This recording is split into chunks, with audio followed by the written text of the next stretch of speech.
There we go. Now, why am I frozen? Child. Can you hear me? Yeah, I can hear you. You But are why am I frozen. frozen? That's weird. Let me see. Okay.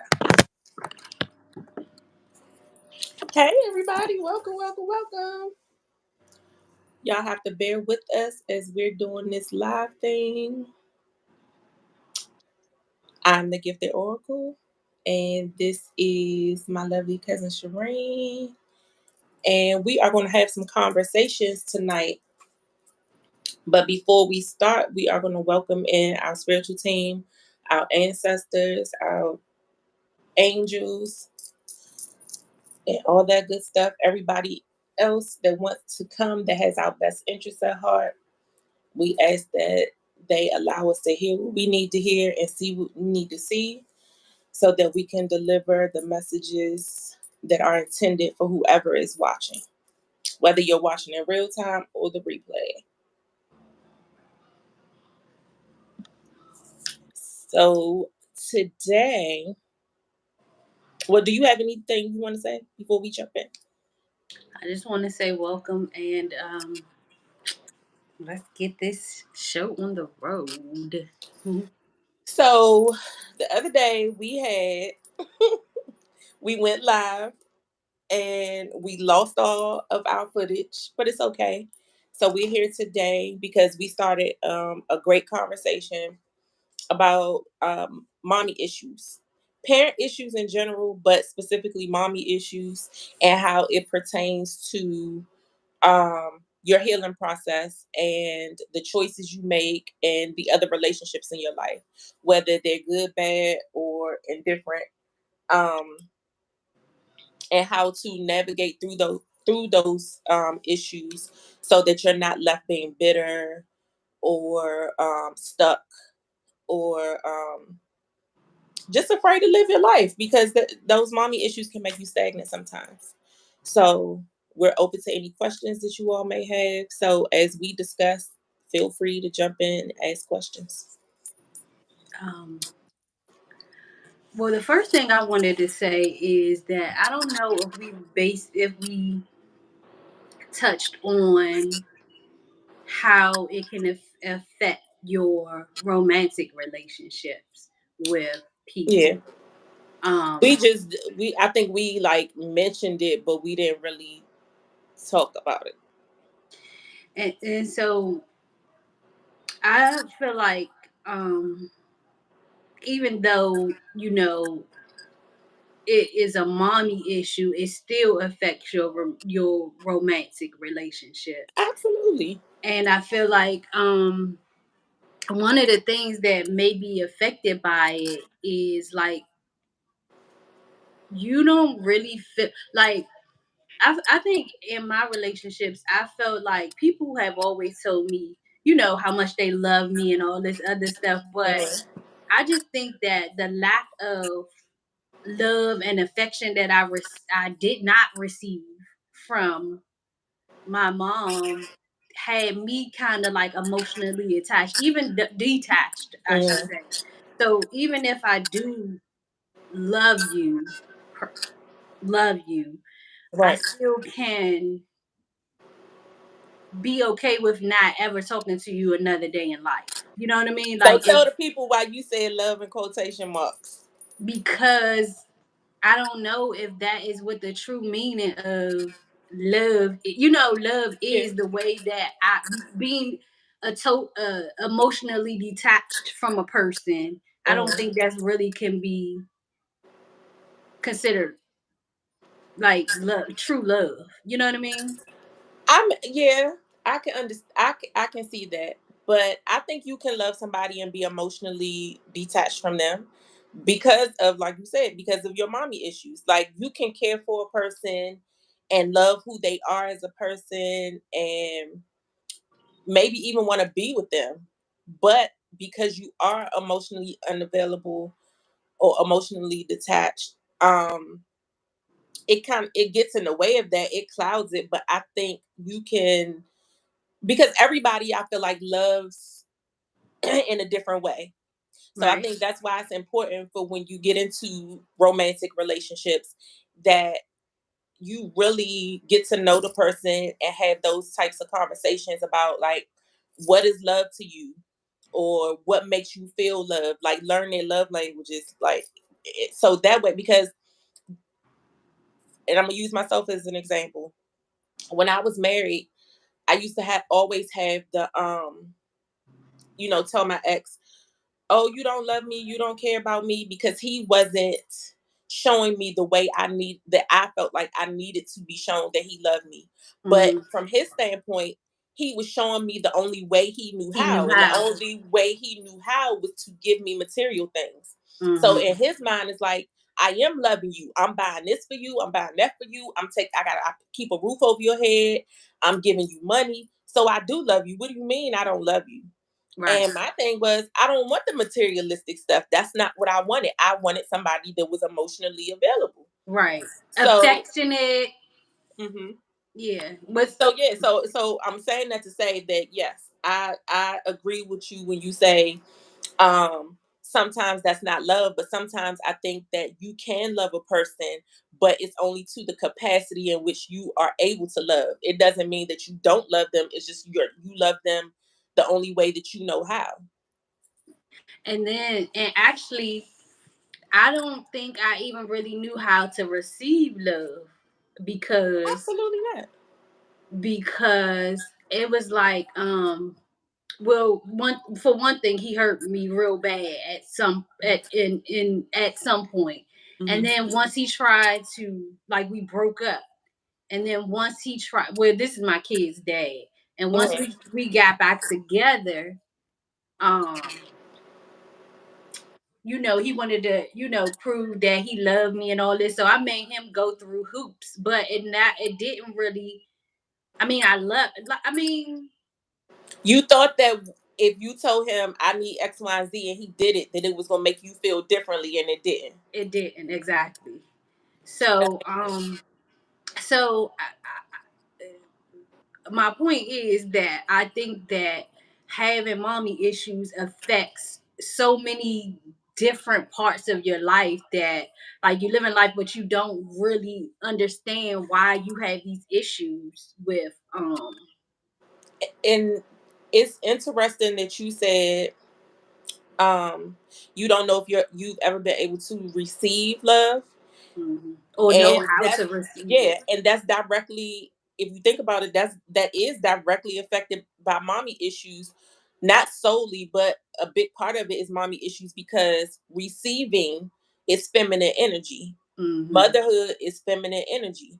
So Hmm. I feel like when you don't have, because not all women have a motherly instinct and things like that. So I feel like when you have a mom that's mostly in her masculine energy, you take on some of those traits. And so you're not open to receive love from anybody, because there's that blockage there between you and your mother figure, who, whether it's your biological mom, the mom that raised you, whoever it is.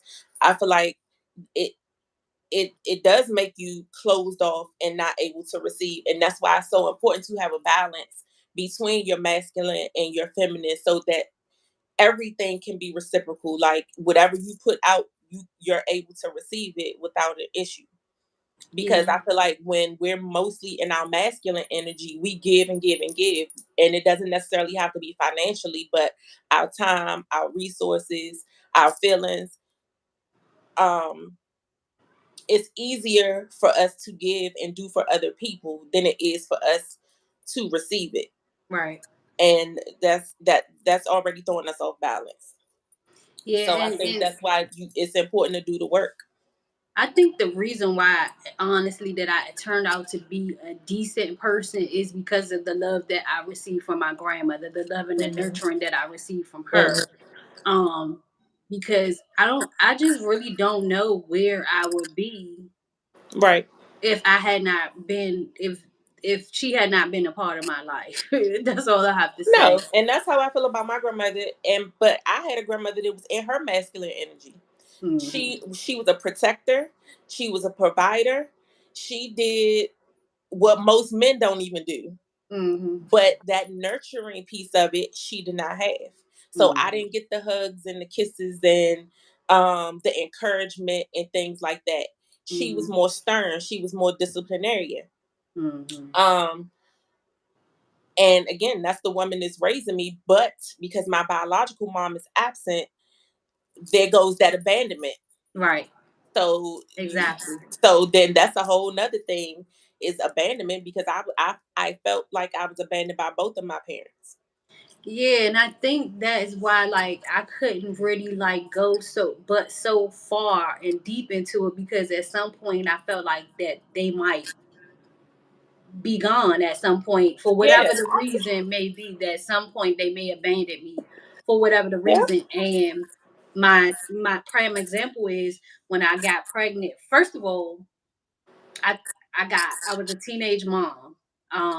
And I believe that that had a lot to do with like me longing for someone of my own to like love me unconditionally. I feel like is the reason why I wanted a baby. Well, I don't And know if you remember, but me and you were pregnant at the same time. When you found we out you was pregnant, I found out a couple of weeks later that I was pregnant. The only difference was, and I felt the same way. The only difference was I had an abortion because I was terrified to go home and tell my grandmother I'm pregnant oh wow. because after I heard how she behaved when my mother went and told her she was pregnant, Mm, I didn't want to go through that. So I was like, how am I supposed to go home and tell her this? I was terrified. So of course, but for the longest time in hindsight, I was like, I used to after you gave birth, I was like, oh, our babies will be the same age. Or like I would think about it and be like, oh, my baby would have been X amount of years old. So yeah, I just thought about I that. We were pregnant at the no, same but what time. I do remember, I don't remember exactly what happened, but I remember. I think you are the reason why some people in my family found out, though, like in the family found out, No, and I I can't. think we because you know what? Now that you say that, if you I don't know if you remember this, but me, you, your sister, Aunt Tracy, Aunt Valerie, we were all in the car together. And I think you got sick because of the ride. Oh yeah, probably. And I in some kind of way it came up in the car, but I don't remember coming out and just saying that you were pregnant. But I do remember some conversation happening when we were in the car. Girl, let me tell you this. My sister, how she found out. She found out the same time I found out. She Mhm. was at the. This is so ironic. She was at the doctor's office. I called to get my results. And she was there. And they, because you know, like when they first said my name, like is I had to repeat my name. And Right. so they was like, oh, Shireen, like, oh, Shireen, child. And so she said, you should hear how she tells about how she tried to get in, like blend in, like she was a chameleon to hear the results that The- they were about to give me. The story she tells is so funny. But so I believe though that that was the reason why I wanted to have a baby so bad. Mhm. But during my pregnancy, the dad abandoned me. Right. And so he's another part of like a The abandonment. Hmm. disturb. Hold on, let me do it real quick. Um, and now I'm stuck. And that's not a good face to be stuck on. Oh my god. That's how I felt when I was stuck. Uh-uh. Turn your camera around. That's what I did to get unstuck. I turned my camera around and then turned it back. Where's the button? It should be at the top right hand. Hold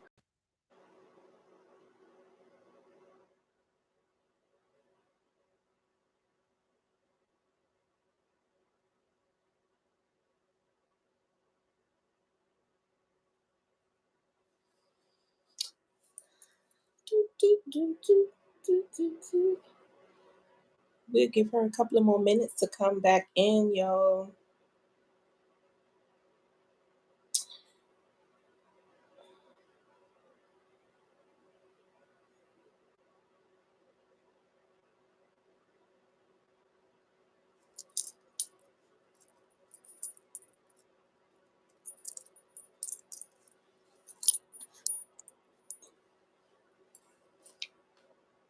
What happened? Okay, there you go. Um. Oh, so I was saying. So that is why. So he abandoned me, and so he has Mhm, played a big part in mhm. my abandonment issues because um yeah, that was a big thing. And Right, so, that's why I was saying that when he finally came back, I started making him go through all these hoops for putting me through that right, emotional trauma that he put me through, right. for that. But so I think that it's been hard for me to actually um like really and truly be in love with somebody because I feel like at some point they might abandon me. So I treat them like I treat people like they're disposable. Um Yeah, and I've been guilty of that. My thing was leave them before they leave me. exactly. So I get it because Um that's always how I felt like. Like you said, at some point everybody's gonna leave. right. So um enjoy them while they're here, and then when I feel like it's time to cut it off, let me cut it off because I don't want to get caught off guard by them Right. leaving me first. Right. Exactly. Right. But um on this spiritual healing journey, I do tolerate a little bit more than I should probably because I'm trying to make sure that it's not me. Like I feel like okay, so the last guy that I was dealing with, right? Probably should have left him alone at month 6.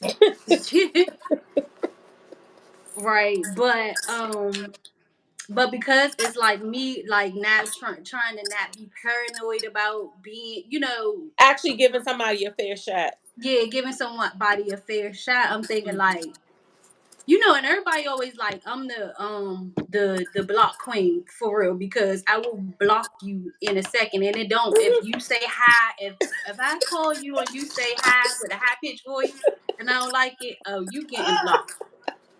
I'm like, why would I'm you? gu- I'm guilty of that. Or if you can text me and not put punctuation in your text, and I'm not talking to you no more, and won't think twice about it. So my kid, people that I talk to, just like you don't give nobody a chance, right? So I had tried my hand to with this last person And, to and give it's them like every time you try, it used to be like I knew I should have left them alone. I knew I should. I knew I should have gave him a chance. But should have I feel left him like right when he had me fucked up at 6 months ago. exactly. But at the same time, I feel like the people that we do give a chance is for a reason because it's a lesson to be learned. That's the way I look at it now. I changed my Mm. perspective on how I view giving people a chance because sometimes you just feel drawn to a person for whatever reason. And they might have things that you don't particularly want out of a partner, but for some reason you just drawn to them. And my thing, I always say it's no coincidences.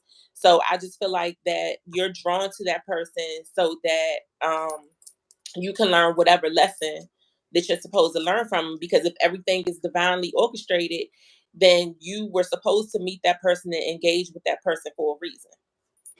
And for one thing, though, I can't give him his part. Like he made me feel when we were together, like he treated me very well, like as Mhm, far as being a gentleman mhm. and just overall making me feel um like a lady. You know what I mean? Right. Um yeah, so that part I appreciated and I liked it because I had been single for a few years, for a few years, Right. single for a few years, and it felt good, like being in his presence, receiving the even if I don't know if it was fake or not, the fake love, and all of that. Right. So, and let me not say fake love. I do I believe was that, gonna say it could have just been he loved you how he knew how to, and or to the I believe extent that's that he true. knew how to. I believe that's true. Yeah. I believe that he has so much trauma and stuff from Mm-hmm. his life that he just loved the way he know how, but um it's just not what I need at this stage in life. You know what I mean? Um Absolutely. So then, so so since you don't talk to him anymore, do you know what he was brought into your life for? Like, have you discovered why y'all connected, or so have you even thought about it that way? I have in a slight way. I feel like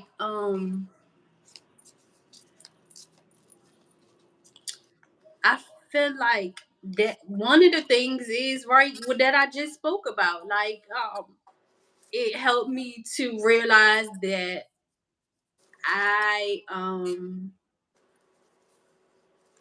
I treat people like they are Disposable. disposable, and that could have affected him in some kind of way. That which led up to a whole lot of the events that happened, which Hmm. wasn't a whole lot. Like I never it it wasn't a whole lot going on. It wasn't a whole lot like I had I speculated that he probably was doing, had somebody else or whatever Hmm. like that. And I don't know if it's having somebody else as in a relationship or having somebody else and just to have sex with or whatever the case may be. But I Hmm. speculated on that. Um, Never really caught him doing anything or whatever. But um, I forgot what I was about to freaking say. Let's come back to me. Hold on, what was the question you asked me? Oh, did Since y'all have been since it's been over, like, do you know what lesson you were supposed to learn from him?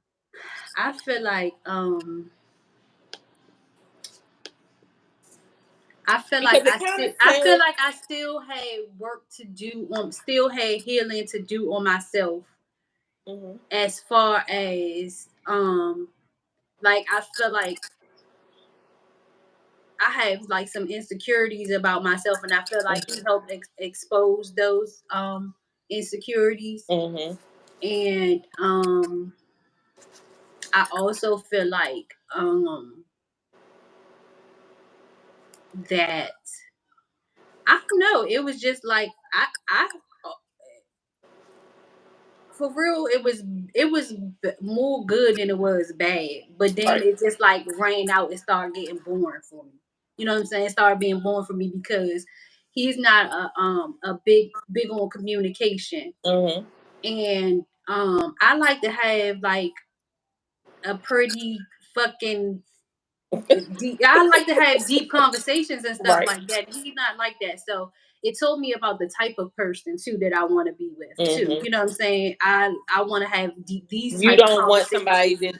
that just is willing to take care of you, per se, not literally take care of you, but like wine and dine you and stuff like that. You want something with some substance to it. Substance, right? Yes, Something with because substance, sometimes as women, I feel like, especially if you're a woman that's been single for a long time and you're used to doing things yourself, you often say, "Oh, I want a man that's going to take care of me," or that's going to carry the some of the weight so that I'm not doing everything by myself. But there right? goes that manifestation again and being specific about what you want.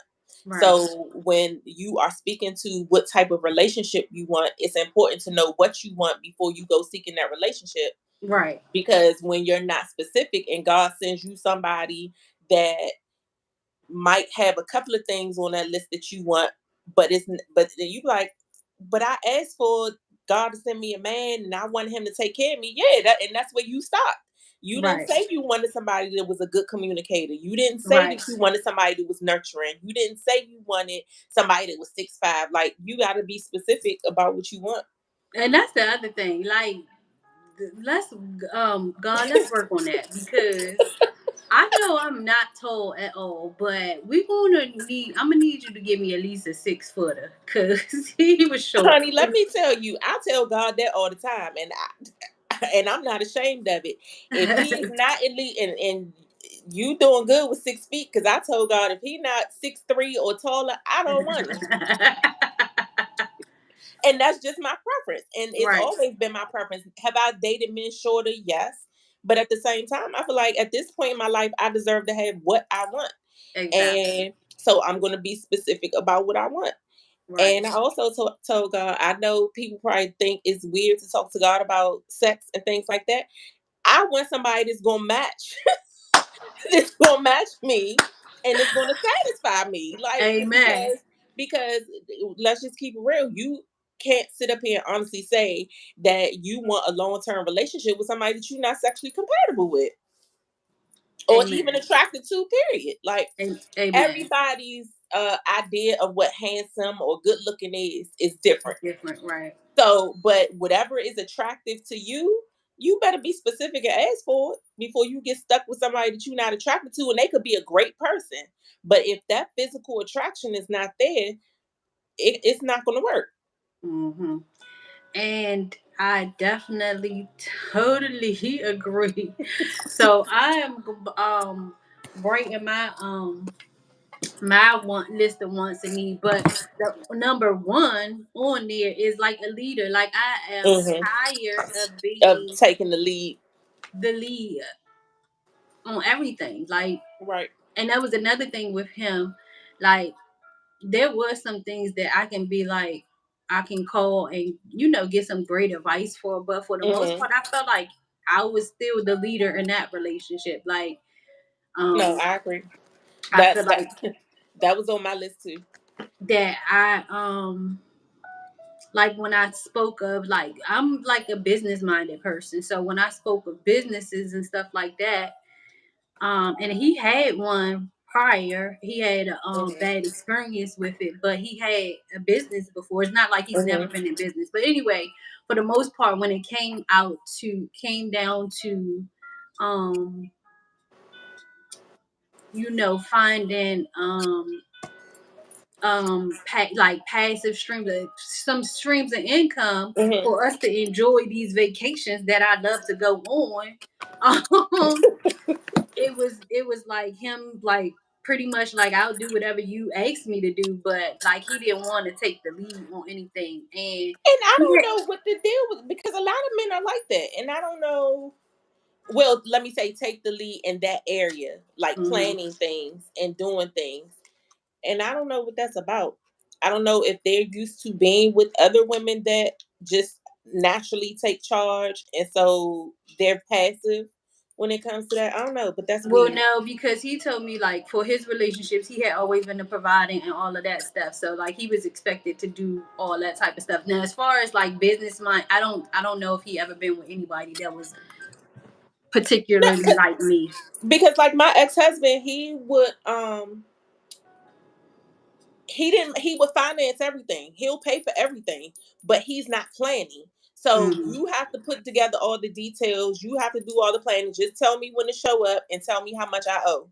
Hmm. That was him. But from a romantic standpoint, sometimes you don't want that. Sometimes I want you to come tell me, look, on such and such day, be ready. I'm I don't need no details. Just tell me when to be ready or if I need to bring something specific. But I'm not saying it has to be like that all the time, but sometimes you want that. I don't think mine wasn't really from a romantic standpoint. It was from a A let's business get this standpoint. bag standpoint, Right. because for from a romantic standpoint, he was pretty good. Like, he took me to Tulum for my birthday, and like he had like set every day every day he had something planned for us every day that we were there, Okay. for my birthday. So that was cool. Right. Um, but and it was nice. He did a great job. Hmm. But But from the business aspect, he from the wasn't. business aspect of it, and it's something that I'm just like, I wanted to find something for us to, because he had talked about marriage and all of that stuff. So I'm just like, well, like let's start building. Let's Right. work on, you talking about business, I mean marriage. Let's work on a business first. You know what I Right. mean? Let's work on some other things first. Right. And see, what we can build. But it was just But always didn't you pretty tell much me he was an Aries? yeah. Baby. Them daggone Aries. Let me tell you how I got, because my ex husband is an Aries. Hmm. We woke up one morning and he said, either we get married today or we not getting married. Uh, So for whatever reason, I feel like when they have marriage in mind, it's like now or never. Like everything else goes out the window until they get what they want, how they want it. he wasn't like that. Cause when we were in Tulum, like he had me trying on rings and stuff. Hmm. And he had me trying on rings and stuff, but he was just like he had to get the money together so he can get the Hmm. ring, because the ring was like $16,000, and he was like, I Hmm. want to buy you that ring like that. And he Hmm. was like, I gotta get the money, get myself together, and get the money together first. But everything with him just take, like, when you tell me you're gonna do something, I need you to start. Like, we need to, I don't need it to take months. You know what I mean? Like, I need you to start. I need to know that this is like when we start making plans, that you are working towards those plans. I Right. can't keep like, and it might be me like he might feel rushed messing with me. I don't know, but it's just like I'm always like I'm a goal driven person, so I want Right. to. If I'm making a goal and a plan, I want to just start working towards those things. I don't want Right. to wait. You know what I mean? Like, Right. because that just like when we started doing this, I was like, when we started doing our podcast, the Impress Upon Me podcast, Yes. um, when we started that and we started the planning for it, and I'm just like, because the time Time. and it seemed like more procrastination than anything. It was just 1711 on the thing. But Right. it I st- and then I'm gonna forget about it. I'm gonna lose my You motivation. going not only that, you lose interest sometimes. Exactly. So that's where I come from that standpoint. So, and guess what? I Right. lost interest in him because of him taking. So we can, because we drift off topic sometimes. Did he have mommy issues that you know of? Not that I know of. He had Okay. dad. He had father issues. Okay. Um, but he never really spoke uh bad about his mom. Never spoke anything bad about his mom. I So mean, but sometimes people don't speak bad about their parents and still have parental issues, because I feel like it's one, you're on one end of the spectrum or another end of the spectrum. Just like how you have siblings and one sibling feel like they had the worst experience ever with their mom, but then the other sibling is like, my mom was the best mom ever and she did no wrong. It's like they mask. girl, my sister's like that. And I'm like, now you lying. But people, what's the word, because I just heard it the other day, I can't think right now, but it's when you romanticize the person that harmed you, like the person that, whether it's a parent or whoever. But if you're a victim, like if you a victim of some type of abuse or whatever, and that person happens to be one of your parents or one of somebody in your family, and instead of disliking them or hating them or whatever, it's like you put them up on a pedestal for whatever sick reason. But it happens. That's why I said That sick reason. yeah, because I mean, not to say you should hate anybody or anything like that, but as a person that's been abused, I just feel like, how the hell can you um not look at that person in a negative light, or especially when you're not healed? Right. How can right how And it's happened within my family. I've seen that within my family. You have one group that feel like this person is the best person in the world. Yeah, they might have did wrong, but at the end of the day, they took care of me, they provided for me, they did this, they did that. So I'm like, so just because that person clothed and fed you, it's okay for them to be abusive? Right. So I'm I saying all that to say that even though he might not have said anything negative about his mom, it don't mean he don't have mommy issues. I'm not going. Only thing I can just say that he say stuff about like them being poor when he Right. and not like did poor or nothing like Right. that, but just saying like the meals he ate. Like, did you ever eat a man with a mayonnaise sandwich? No, I'm Right. like no. No, I ain't never ate no damn man. And he was like, I don't know. Y'all must have had money over there. I'm No, like, but somebody said that to me, not about a mayonnaise sandwich, but like, oh well, I forgot what meal it was, and I was like, no, I never had that. And I'm like, shoot, we had days where we probably had struggle meals, something that we really didn't want to eat, or something like that. it wasn't that. It But wasn't I no never like I syrup It wasn't no yeah, syrup sandwiches. I No, never felt like I was like I never went without a meal, and right, I never wondered what was I going to eat tonight, or right. here go them damn beans Now, again. Like I never had that issue. Now we know we might have to wait a little late because my grandmother didn't get off until a certain time, and Right. so when she came home, she was gonna cook. But I'm like, we didn't really have that. It wasn't like we was rolling in money or nothing like that. But my Right. grandmother fed a lot of people, so Heck damn, she yeah. fed people that was outside our family. So she damn sure wasn't gonna let us go hungry. So, and she was a chef, by the way. So that was, she cooked us some good shit. So I we was we about to had say good shit. between her and Aunt Donna, you was gonna eat. Yeah. So we didn't have that issue. But so yeah, he could very well have, but he didn't discuss any of that. I didn't get that deep into, I guess, the relationship where Mhm. he would divulge in any of Open that up, type yeah. of information. I But think men are less likely to open up about their mommy issues, and because it's been my experience, I hear a lot of men with daddy issues, like if their father wasn't present and things like that, and they felt some type of way about it, and they, kind of bash the dad for not being around. But it's very few men that outwardly say they have an issue with their mom. Mhm. And I think that a lot of people, that's why they don't, if they had a less than decent relationship with their mom, is why they kind of mask it and make their mom out to be this great person, is because it's their mom. It's Mhm. like that's like how the other day we were saying how you naturally tell people you love them, your parent, that you love them because it's the right thing to do, Right. but you don't even really know them enough to say you love them. I think Mhm. that's why people don't want to admit that they have mommy issues, because then you're a bad person or a bad child, because you are exposing these issues, and it's not exposing them to um make them out to be the bad guy, but it's for your healing purposes. And a Right. lot of times when you've gone through certain things with your mom has her own set of issues. Right. And it's not that, she's a horrible person, but she has issues that she hasn't worked on, and it's trickled Mhm. down to you. So I Which think and I believe that she had been through so much in her life with her own Mhm. mom, Right.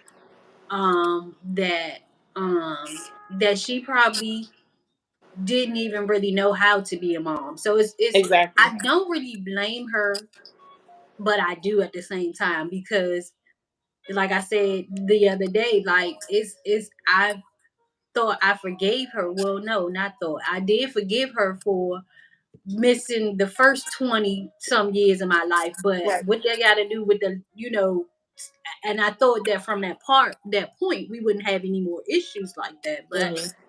here 20 years later, And because healing is an ongoing process, so sometimes, like close you the said, door.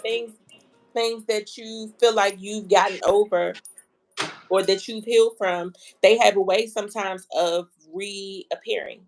And I think sometimes when we you know how we can have many awakenings, I think when we go through our different awakenings, it opens up a different aspect of that relationship that Mm-hmm. we thought we healed from. We just healed from a small portion of it, but it's still work to do on it. because for the longest time I kept getting that I needed to forgive.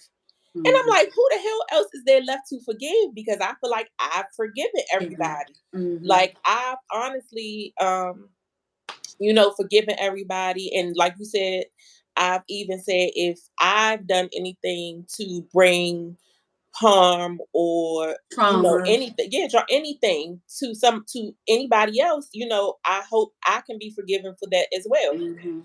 But like I just told you the other day, I woke up crying about some stuff that I got over 5 years ago, and here it is showing up again, and I'm like, why?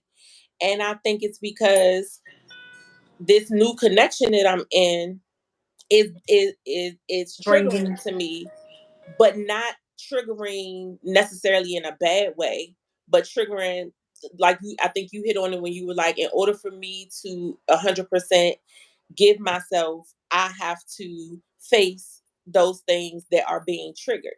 Right. So it's like shining a light. The Right. new relationship Right. is shining a light Right. on Things some that of I the. need to the things that I need to heal. Because Right. honey, when we first started talking, it was one of those, and me and him talk about this all the time because both of us were kind of in the same place where we didn't intend for things to get to the point that they are now. Like we didn't intend, because I think we 8 months in now.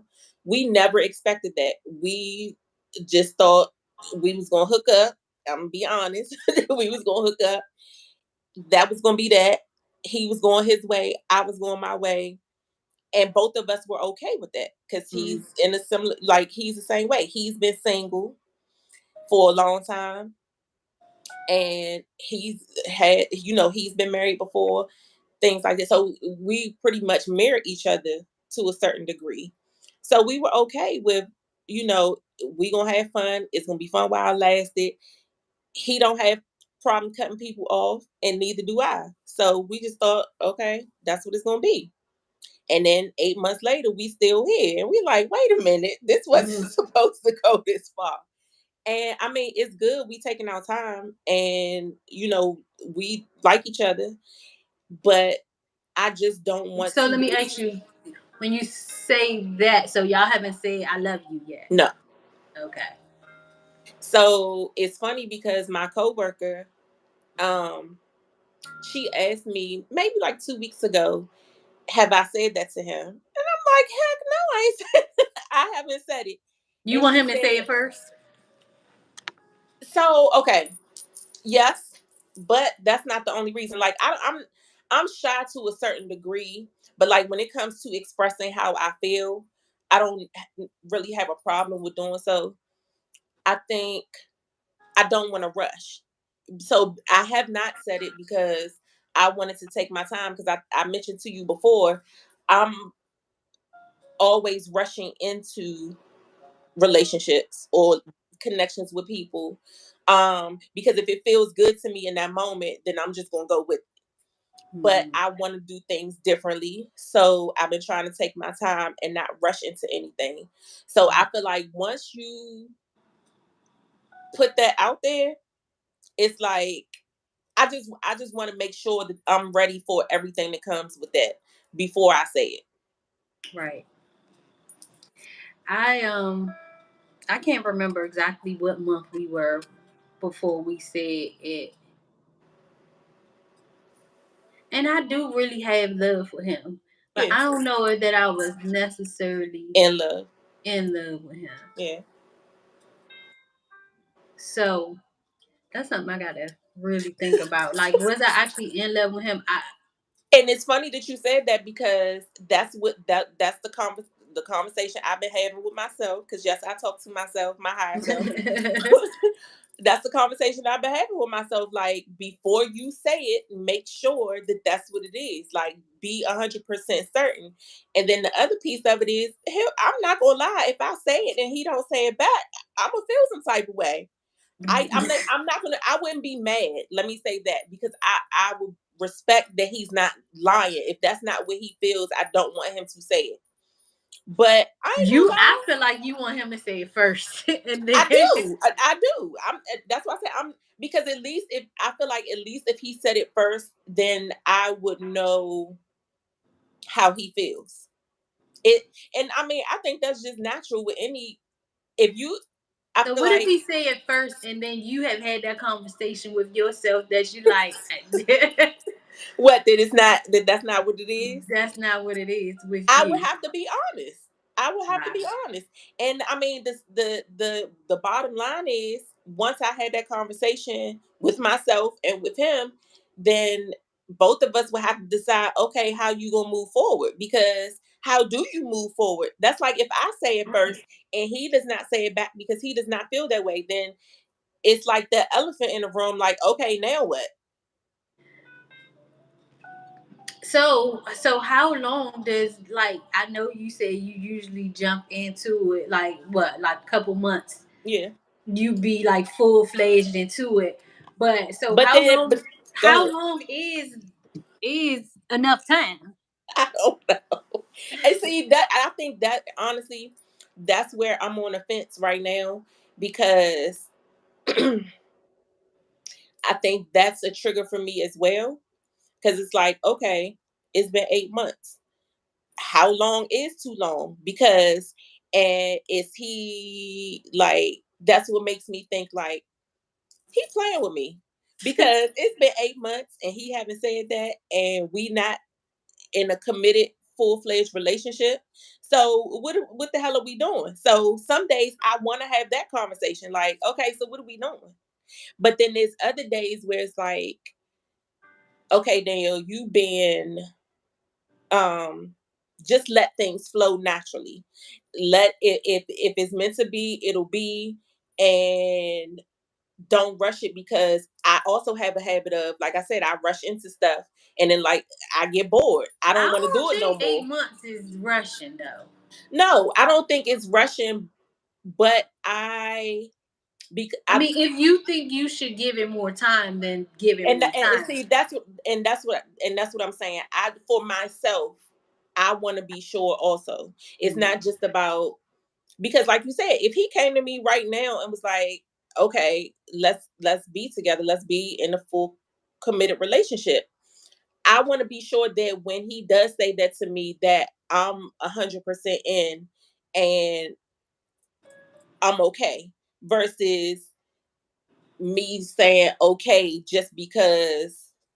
um just to be because sometimes we want the companionship and things like that, but once we get it, I know me, it's been plenty of times where I done told somebody, okay, we could be in a relationship, and then a couple of months go past, and I'm like, what the hell did I just do? What Right. did I get myself into?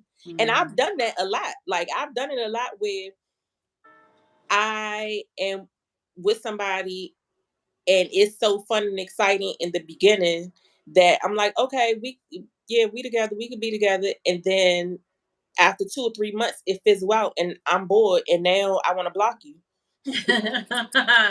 Been there, So done that. I'm just surprised that with him, that is different. I haven't. We started dealing with each other in October. Every day since the day we met, we talk every day. We we pretty much have a schedule where we see each other. It's like we haven't missed a beat. I still haven't gotten tired. It's like I haven't had the urge to block him or not talk to him. So I think that's the reason why I'm like, okay, I can keep this pace up. But yeah, at some point there's gonna have to be a conversation had. But right now I'm okay with it because Definitely. I just want to make sure that I'm not You just want to make sure. that we're both doing it for the right reasons and we're both on the same page. Because he already told me if he gets married again, that's it. That's all. That's it's forever. Like he's not getting a divorce type of thing. He's That's like, what he said too. He was because he's been married twice, mm-hmm. and so he's like, it ain't no leaving. He told me it ain't no leaving. It ain't no leaving if we get married. I'm telling you that right now. Right, And I'm like, what that mean? He was like, I don't care if we got if left. I'm gonna sleep in the basement. Like I don't care if we get a house. It ain't no breaking us. right. And honestly, I feel like at the age we are, it shouldn't be like. And that's another reason why I want to make sure that this is the real deal and this is what I really want because I'm tired of going from person to person.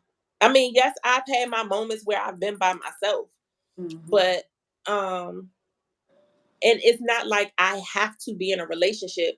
But let's just be honest, who want to grow old by themselves? Right. So Yeah. yeah, we too old to play games, and you, I get mad, you get mad, you pack your stuff and leave, or I put your stuff out. Like, don't nobody want to go through all that. Mm-hmm. I as he said, you can't block me if we live together. Yes, I can. Yes, I can. And will. Let me tell you, that's so funny. One time, me and my ex husband, because I'm the ice queen, and I can ignore. We didn't talk for 2 months, and we Wow. lived in the time. We didn't talk for 2 months. So one day, and this is before everybody had cell phones, but texting, you still had to pay to text. That's this how long ago it was. Oh wow. I locked my keys in the car at the gas station. He had my spare set of keys. I called the house phone and told my kids to tell him that he needed to come to the gas station and open my car door. The kids told him. He came. He pulled up. He got out his car. He unlocked my car door, and he got back in his car and he pulled off. We didn't say Wow. nothing. We Wow. didn't say nothing to each other. And looking back at it now, it was toxic as hell. But Mhm. when I was going through it, it was like, oh well. Right. But it's just amazing how maturity and some healing will do, because I would never live in a house with nobody now for 2 months and not speak to them. Right. That's it's insane, but Right. I have the Right. ability to do so. I mean, but of course you might need a minute though. Like you might Yeah, absolutely, absolutely. need that. All right, go You on go downstairs, I'm gonna down go there. upstairs, and then when we calm down, we can have Yeah. a adult conversation. Exactly. And even with him, like, um, we never really like had no real like arguments, like bad arguments or nothing like that. Right.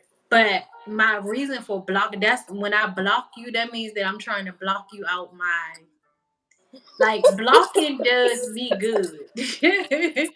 It's like block is almost like, um for me it's like out of sight, out of mind type Mm-hmm. shit. Hmm. So that's how I deal with, like, you done got on my nerves and I don't even feel like, Right. I don't even want you to exist in my world anymore. So I'm gonna go ahead and block you. Um but I agree. and a couple of times he was like, it means that you don't want to talk to me on the phone. It don't mean that you don't want to talk to me in person. So he comes and knock on the door, child. But like, I but blocked you but from we my leave door that, too. we Put a lived sign on our the door to say blocked. You blocked. You blocked from here too, sir. yeah. So eh, but girl, that he we live like an hour apart. So that got old after a while. He stopped he stopped doing that, especially when gas went up, Well, I was child. gonna say he spending too much money on gas. He like the hell with that. Oh Lord. But yeah, so basically, I've been getting a message that the divine wants to send people, some wants to send you a love. Hmm. And you just need to do some, we all need to do some healing work to be able to receive it, Right. to have the room to receive what um um he's trying to I send agree. us. I agree. I think it's the season for people having connections, and not just any connections, but divine connections. Right. Meaning that both of you are on the same path. Both of you might not have the same assignment, but y'all on a similar path. And there's something in that person that can pour into you, and something in you that can pour into them, and you Right. both can create something together Right. that's going to benefit the world. Right. And I think that is your divine counterpart, like your other half, Yeah. like, and I And think that's even if and even if it's a soulmate or a divine counterpart, because let's be clear, we don't all end up with our divine counterpart, because we might be willing to do the work and they're not willing to do the work. So if they're not willing to do the work, then we are going to be paired up with another divine counterpart. It just might not be the ones that were originally assigned to us, or we'll get a soulmate instead of a divine counterpart. Um, I almost want a soulmate, kind of, No, because child. from what I Yeah, hear, yeah. about being twin flame relationships, or I don't know if I want to. And I feel like my kid's dad might have been my twin flame, but because he's the one reason why they say they want to ignite your spiritual journey, and he's definitely the one that ignited mine. Um, so we was in like a 20-year toxic relationship Hmm. before I just had to like I don't talk to that man at all. It's been 5 years now that I don't talk to him now. I even had to block him on email, child. I blocked, like, if if yeah. I love So since you blocked him, it's been 5 years. It On your healing journey, being where you are now, if he tried to initiate contact now, would you still stand firm in that? I don't trust him. Something like I don't trust him at all. No. I Okay. would not. I would not. I don't know. Like actually I think yeah, no. I don't trust him. So no. Okay. And That's he's understandable. not even the person that I met and looked and fell in love with. Hmm. He's not him. Okay. So he's like a totally different person. So no.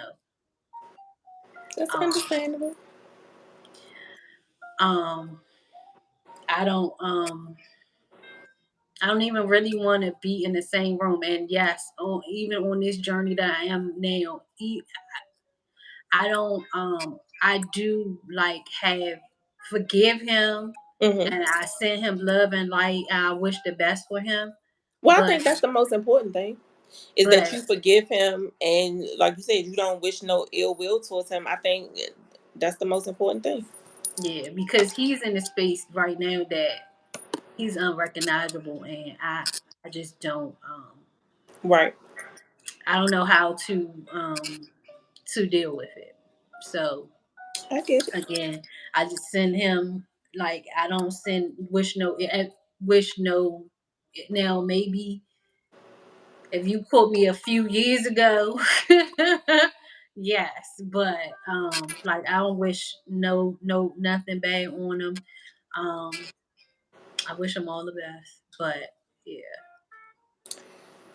So going back to the mommy issues, do you think that how you see your mother navigate relationships has any bearing on how you navigate relationships?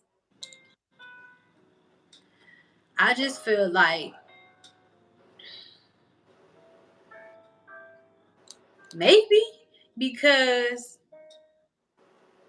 um especially ours because like I told, like I might have talked to her maybe over. It's been at least a month or two, Hmm.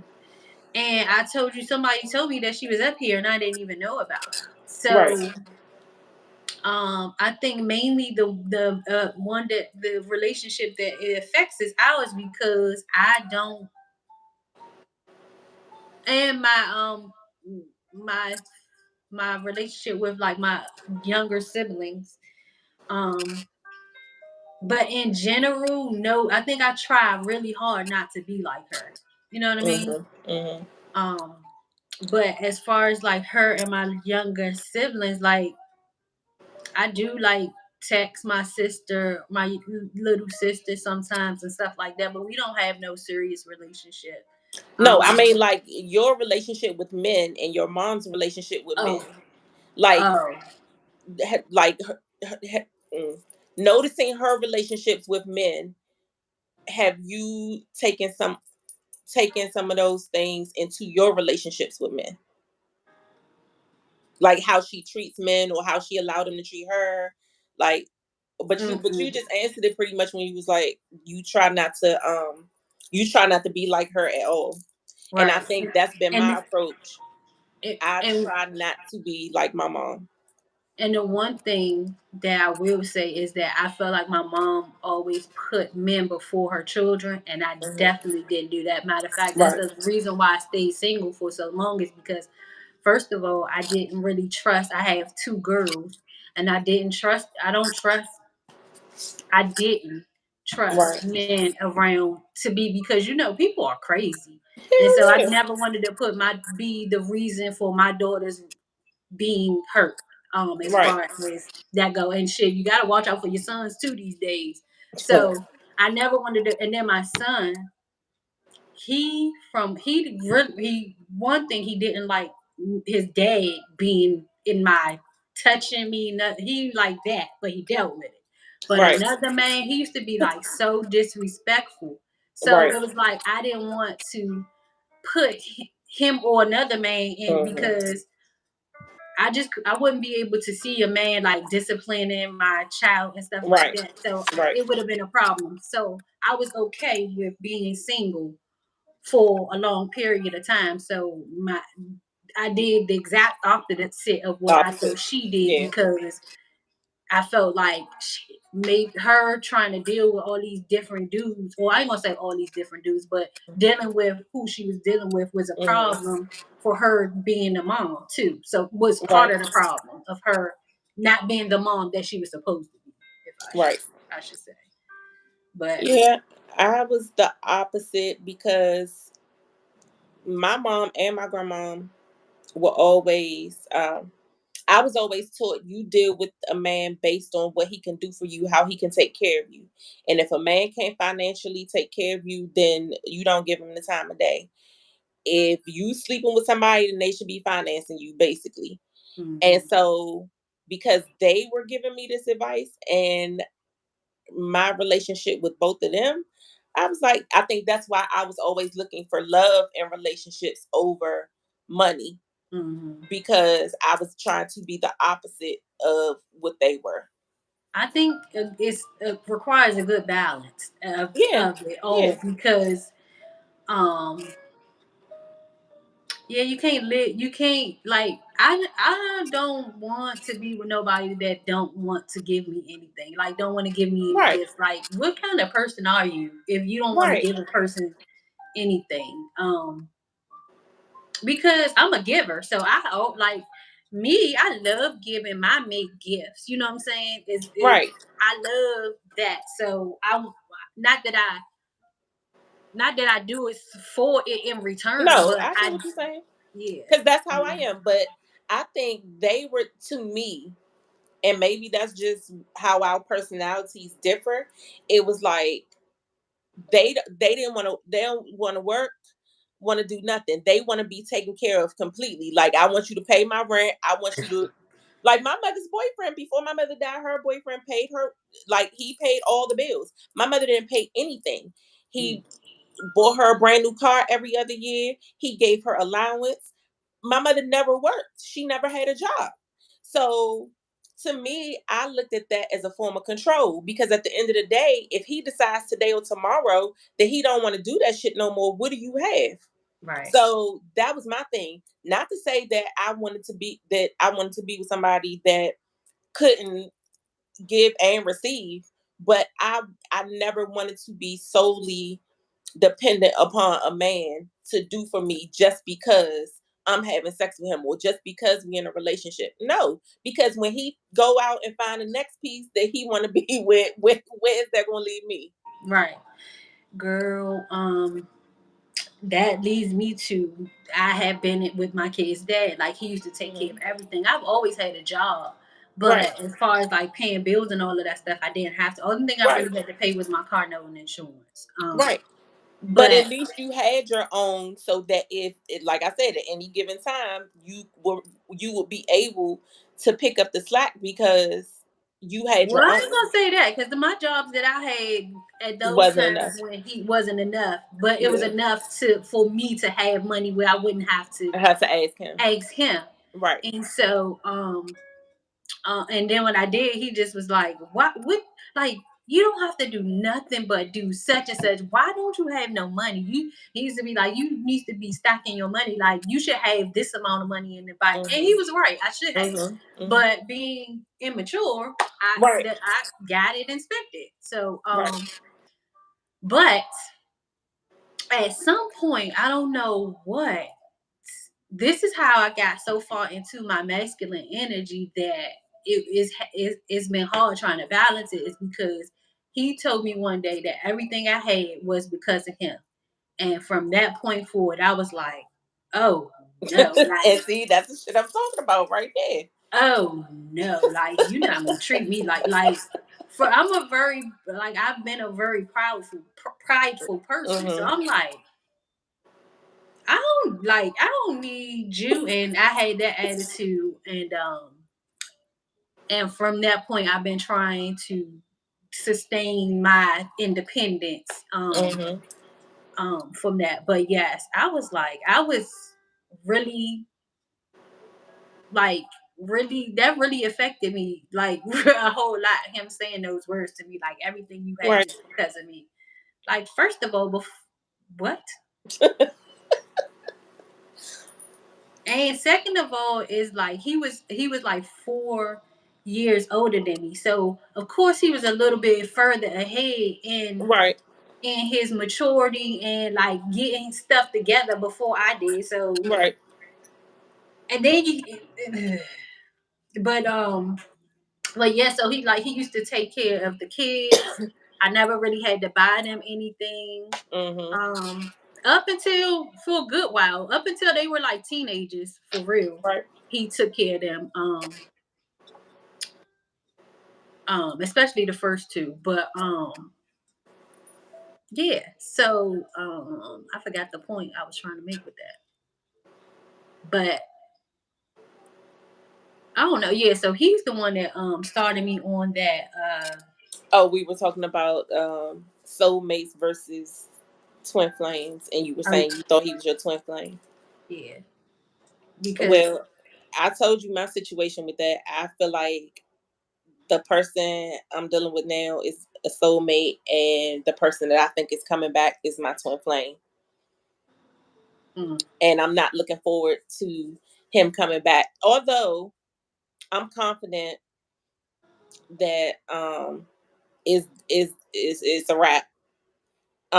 But I have to have the courage to say that to him, like mm. really stand my ground with him because he's the type. Look, he's an Aries too. He's very So twin flame is definitely a romantic. It's supposed to be a romantic relationship. It can't be just a no, it could be platonic. It doesn't have to be. It doesn't have to be romantic. A lot of okay. times it is, but it doesn't have to be. Okay. So what? So do you think that you could just be like, if he was to come back, you say what you want to say, say what you got to say to get that all out of the way. Do you Nope. think that you can? Okay. No, and you know why? Well, for me, I'm not going to say for everybody else. I feel like once you've crossed that line and been romantic with somebody, it's very hard to go back to being platonic, because especially from a man's standpoint, because I feel like men take ownership over you.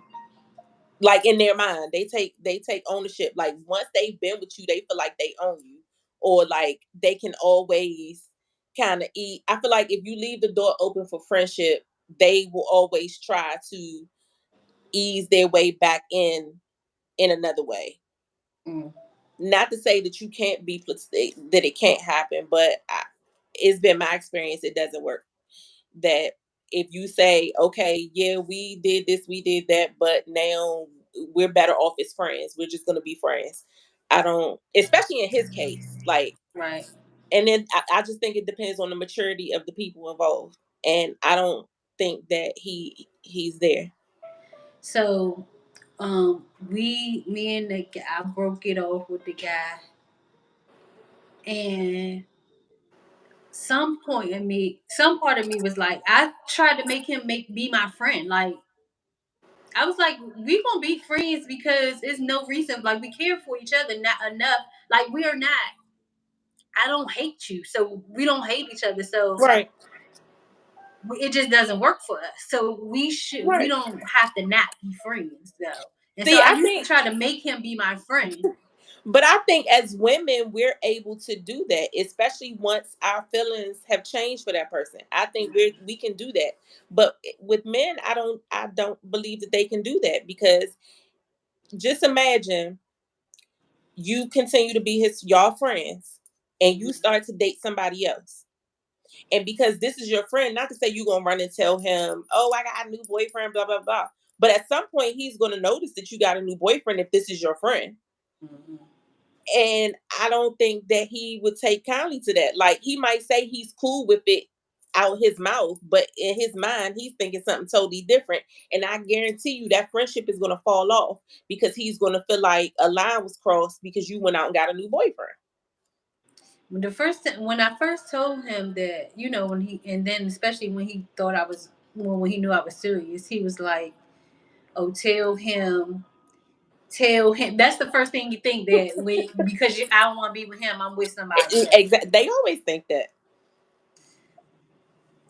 No, and then I like there was moments when he was saying like I forgot what he said, but it was more on the line of I love him, but I wouldn't do but so and I'm like, but I love myself more. So Absolutely. um but I had to get to the point in my head that I felt that way though. You know what I mean? Mhm. Like loving myself more than and loving myself enough not to take myself through stupid, unnecessary stuff.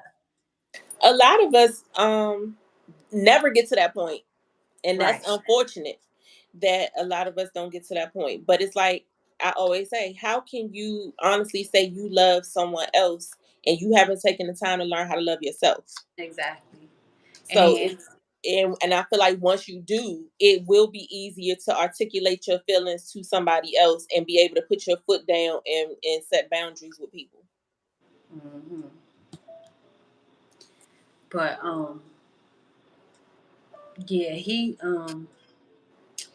I think he still don't believe me in a way, but like so our mark that we is usually like maybe 4 to 5 weeks when I like am tired and need a break. But like I'm just like, no, this is it. I wish you well on your journey. I want you to Right. heal, get yourself together, heal and all of that. So don't even worry about me. And so that we hit that 5 week mark, and he called with his same line that he normally say, and I was just like, oh, okay, And, yeah, and that's the thing. How can you just everybody can just detach and be friends, because you're gonna have some people. I mean, those people that, because I feel like being able to detach is a blessing and a curse at the same time. it is. But because I feel like I don't like loose ends. Like, I don't like it if I'm clear about how I feel and I tell you I'm done. That's it. That's all. I'm not gonna say it's not gonna make me sad if I really care for you. I might be a little sad about it, but give me a couple of days. Literally, a couple of days. I'm good. But I always end up with the men that are not good after a couple of days. And like you said, they assume, oh, it got to be somebody else. You left me because I knew all along it was somebody else on the side. Man, get Hmm. out of here. Can it be that me and you are just not a good fit? Can it be Hmm. that I love myself enough to stop being in this repeated cycle with you? Hmm. And I think that men's egos get in the way, and that stops them from having a genuine platonic relationship with somebody that they've been with. And not to say that it's not possible, it's definitely possible. But I just think it depends on the maturity of the man, and how hurt they are behind the situation. Because what people don't realize, men can be just as sensitive as women sometimes, and it take them a while to get over heartbreak. Hmm. I think though, because he's been married a couple times, I feel like he know how to deal with it. Probably, he like And Or that you never might know. be It could be a trigger for him. It could be a trigger for him. Like, okay, I done been married twice, and I done dealt with this person, this person, this person. What is it? What's wrong with me that my relationships are failing? well for the one thing he does know he has flaws for sure. Hmm. And he definitely was like, that I want him to accept my flaws, but I won't take the time out to accept his. I just keep on leaving. But see, I think the thing about that is though, being honest with yourself, because you might accept his faults and not be judgmental of them, but they might not be faults that you're willing to accept in a relationship. That Right, doesn't mean that you don't accept his flaws. It just means I accept them, but it's not for me. Like, right, you're just not for exactly. me. And there's nothing wrong with that. Just like if he's choosing to accept your flaws, then that's on him. Like, yeah, Mhm. you accepted my flaws, but you're okay with staying. Right, I'm not okay with staying right, because it's just not a good fit. right. And again, like one of his main things was communication, and then I just couldn't, like, we too old not to be able to communicate well with each other, or Right. be able to express our feelings. Now I do like, um yeah, I just feel like, and so that is something that he has to, for, I guess, for whatever reasons that maybe it's been through his relationships or his marriages, that he felt like, um what can I say, why is this glue, hold on, Okay. um my daggone charger broke. That he felt like, I don't know, like, where his communication issues come in at, but that just blew me. Hold on one second, I'm Okay. sorry. You can.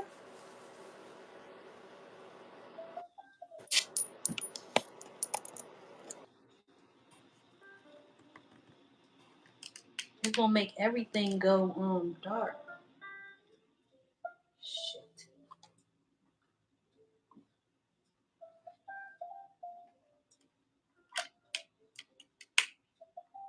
Oh, there we go.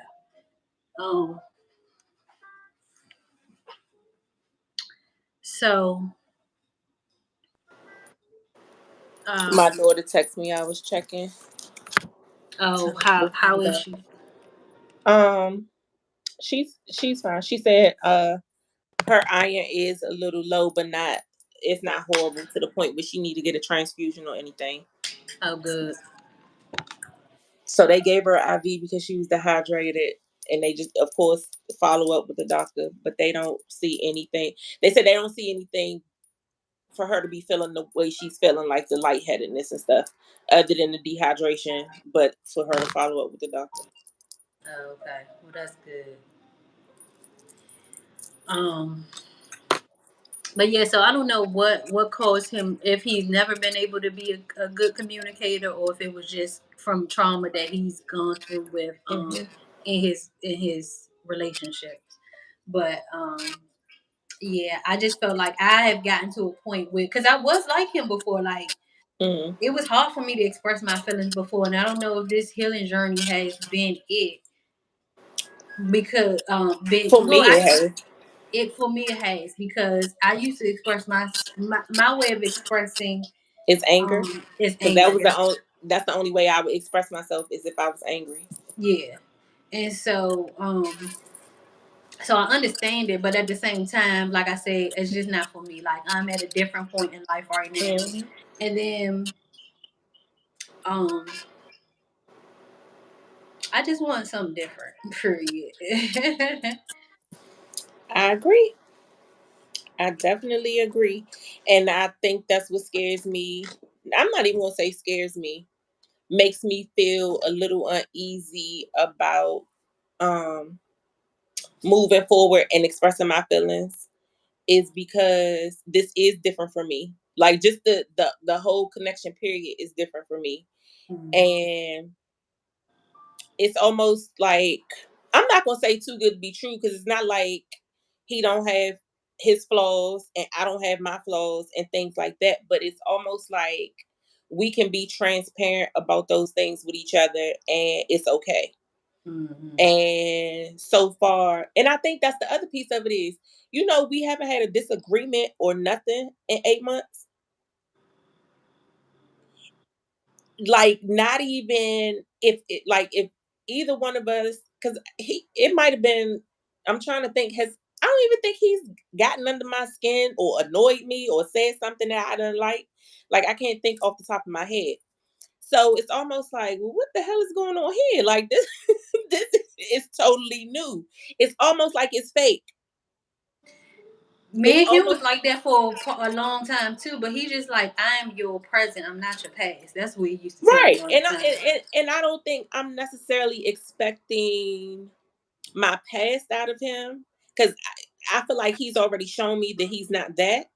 But it's just weird to not bump heads with somebody.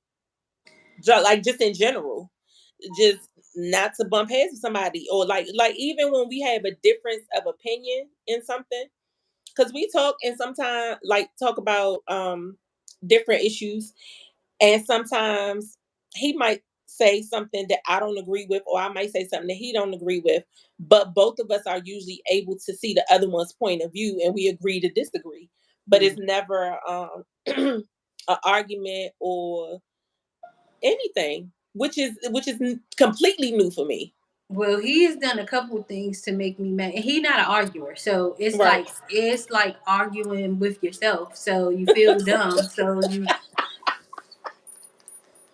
So I will say what I gotta say and then let it in, and then just let Cause it be and for that's making me want to call him right now. Like, why don't you ever get mad? Like, real.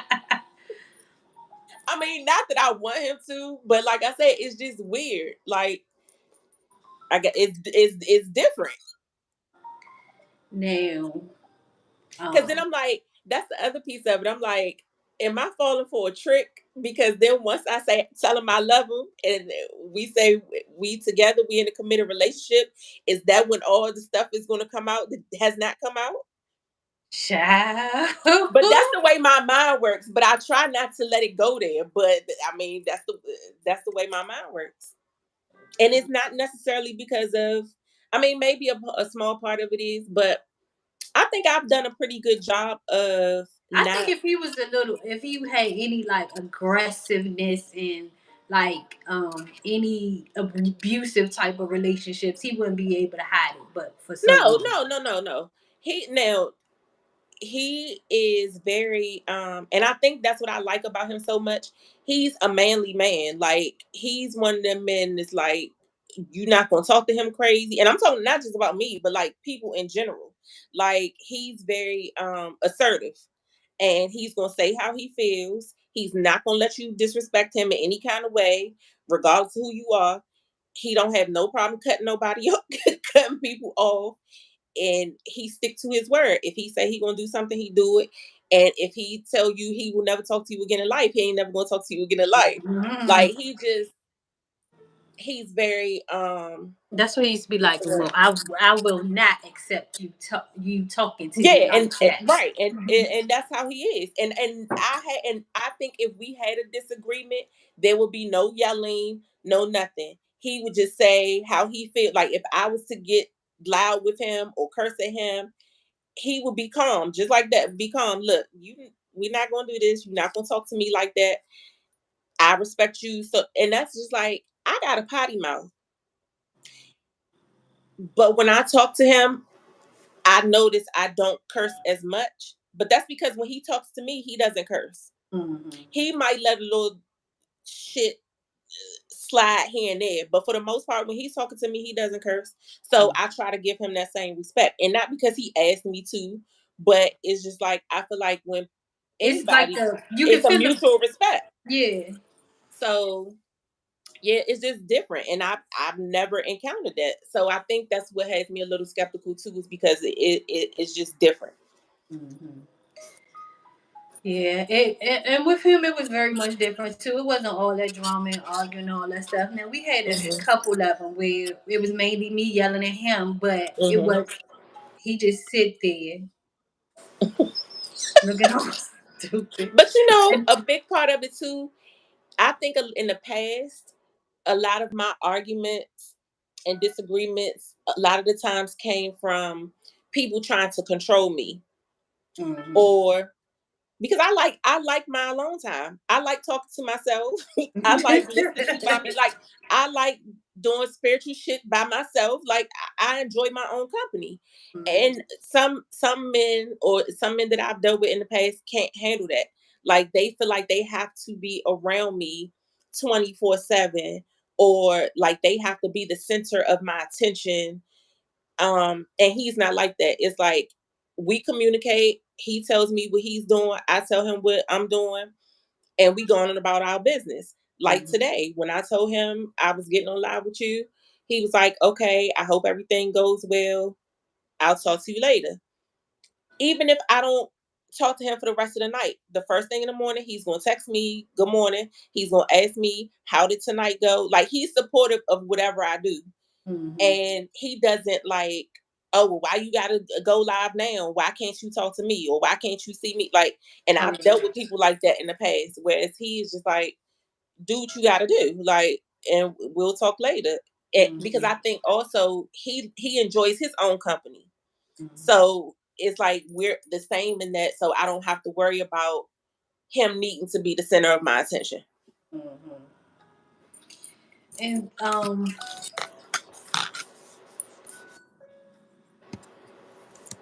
I don't I don't know that I made him the center of my attention, but I wanted to be the center of his attention. No, now don't get me wrong now. Call me what is it? What's the word I was getting ready to use? A hypocrite.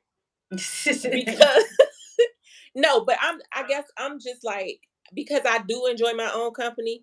I do want to be around my person. Like I want to be around my person, but I want to be around them when I want to be around when I True. want to be around them. True. I just when I'm not around you, I want to be okay with not being around you and not having you feel like it's a problem that I'm not around you. Right. Because I'm the type of person, I can go 3 or 4 days. I can go a whole week and not see you and be okay. That's just how I am.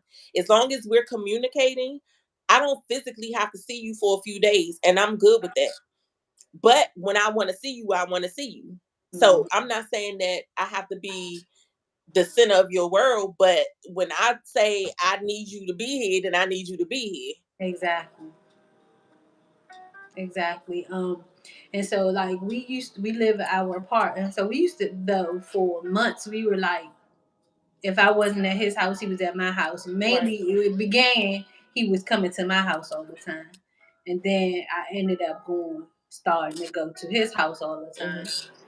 Hmm. Um, but then I kind of like just pulled back for whatever the reason was that I can't Right. remember at this moment. But I kind of like just pulled back and was like, yeah, we I started going over there like um maybe once a week or maybe one the weekend, and and then it started going backwards from there. You know what I mean? Like Right. maybe once every other week or something like that. But I felt like maybe he wasn't making as much of a effort to come to my house like and Like, right. yeah. That's always a turn off when you feel like you putting in more effort than the other person. And then I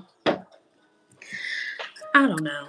It just died out, and it's okay. Yeah, it It's is. okay. He's not.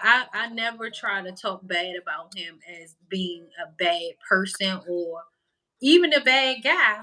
But he just not He's my not for you. person. And Yeah. you know what? That's what I've learned. I feel like experience and maturity has taught me, why would you talk badly about somebody that you gave yourself to Right.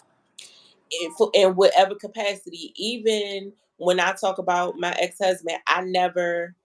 um bash him or say anything negative about him. Now I'm honest. If you ask me why we not together, because Right. he didn't know how to keep his penis in his pants.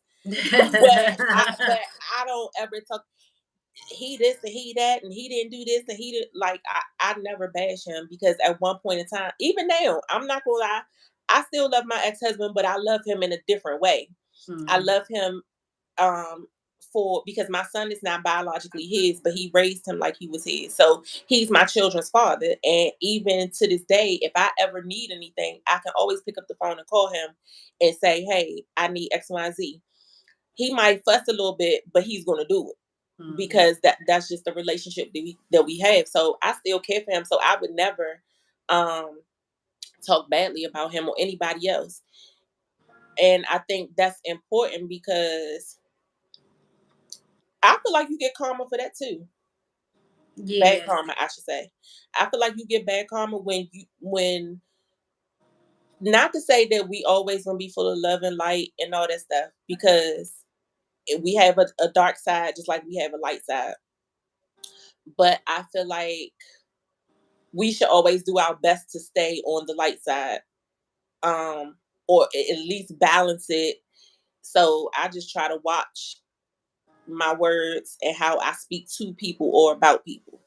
Yeah, and I am in that It's not stage of always life too. easy. It's not, and it hasn't always been like that, but yes, Right. I try my best now, or um as I just try to look on the brighter side of stuff now. Like, Hmm. my kids' dad situation. Again, I can't ever see like sitting in a room with him or ever having another Hmm. conversation with him. But I do wish him love and light. You know what I'm Right. saying? Right. Um, um, I know that what is going on with him is far beyond my pay grade, far beyond me. You know what I'm saying? There's nothing I can Right. do. Right. Um, so I just leave him in God's hands. So, That's all you could do. but um, it wasn't all easy. I had some choice names for him. But in talking to my children though, I'm like I'm very honest about I have to be me regardless. So if whatever the situation is, if it's if um like if I feel like that like when it comes to them and their relationship, you know, I don't try to deter them from Right. having a relationship with them. Well, my both of most I have 3 children and 2 of them are grown, so they can do what they want to do. But if they ever come to me with anything about him, we're gonna have an honest conversation about it. Right. I'm not going to try to act like he's something he's not. Right. Either way, good or bad. You know what I mean? So that, but that's still a situation that is I'm healing from. I mean, I just feel like certain relationships take longer than others to heal from. And even sometimes when you think that you've done the healing, something else peeks out like, hey, you didn't deal with me yet. And So, I don't know if it's actually I think that